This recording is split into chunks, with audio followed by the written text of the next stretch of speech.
ఓం నమో నారాయణాయ. ఓం నమః శివాయ. కార్తీక పురాణము 16వ అధ్యాయము. దీపస్తంభ విశేషము. జనక మహారాజా, ఈ కార్తీక మాసంలో చేయి పుణ్యకార్యములు అనంతమైన ఫలితాన్ని ఇస్తాయి. ఈ కార్తీకంలో ఏ విధమైన వ్రతాలు ఆరాధనలు చేయని వారు ఘోర నరకాన్ని పొందుతారు. శుక్లపాడ్యమి మొదలు ప్రతిదినం మొత్తం 30 రోజులు రోజుకొక దీపాన్ని ఆలయం ద్వారా వద్ద కానీ దైవ సాన్నిధ్యం వద్ద కానీ ఉంచిన వారు దైవ సాన్నిధ్యాన్ని పొందుతారు. ఆదివారం సూర్యుడిని ఆరాధించిన వారు సంతాన ఫలాన్ని పొందుతారు. దక్షిణ తాంబూలాలతో నారికేల ఫలాలు దానం చేస్తే సద్బుద్ధి కలిగి జ్ఞానవంతులై వర్ధిల్లుతారు. దీపస్తంభాన్ని దర్శించిన వారి పాపాలు సూర్యుని చీకట్లు తొలగిపోయినట్లు పోతాయి.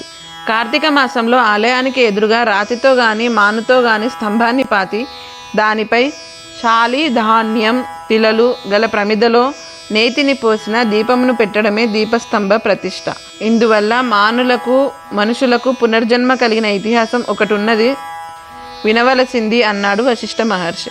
మాతంగ మహర్షి ఆశ్రమంలో విష్ణాలయంలో ఒక కార్తీక మాసంలో మునులు వచ్చి షోడశోపచారములతో స్వామిని సేవిస్తూ కార్తీక మాస వ్రతాన్ని చేస్తున్నారు. వారిలోనే ఒక వృద్ధ మునీంద్రుడు వారిని ఉద్దేశించి, మునులారా, వచ్చే కార్తీక పౌర్ణమి నాడు ఆలయము దీపస్తంభాన్ని ఉంచుదాం, అది పుణ్యప్రదమైన పని కదా అన్నాడు. అందుకు ఆ మునులంతా అంగీకరించారు. వారంతా అరణ్యానికి వెళ్ళి ఒక నిడువైన మ్రానును తెచ్చి ఆలయం ముందు పాతారు. శాలిధాన్యం తిలలతో కూడిన నేతి ప్రమిదతో దీపాన్ని వెలిగించి స్తంభంపై ఉంచి భక్తితో ప్రదక్షిణలు నమస్కారాలు చేశారు. అనంతరం వారంతా పురాణ కాలక్షేపం చేస్తున్నారు. అంతలో దీపస్తంభం పెలపెలమంటూ విరిగిపడింది. ఏమిటి ఇలా జరిగిందని చూస్తుండగానే అందుండి ఒక మనుష్యాకృతి ఆవిర్భవించి ముందుకు వచ్చి నమస్కరించి నిలబడ్డాడు. మునులందరికీ ఆశ్చర్యం కలిగింది. పుణ్యపురుషులారా, నేనొక బ్రాహ్మణుడను. నా పేరు ధనలోభుడు. సిరి సంపదలకు లోటు లేని సంపన్నుడను. కులవృత్తి కానీ కులాచారములను కానీ నేను ఎరుగను.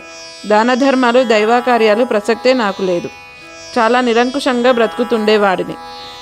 నన్ను ఆశ్రయించి వచ్చిన వారిని నిష్ఠూర వాక్యాలతో అవమానించేవాడిని. తూలనాడి రిక్తహస్తాలతో వారిని వెళ్ళగొట్టేవాడిని. పిల్లలు, స్త్రీలు, వృద్ధులు అనే భేదము లేకుండా హీనంగా నిర్దయగా చూచేవాడిని.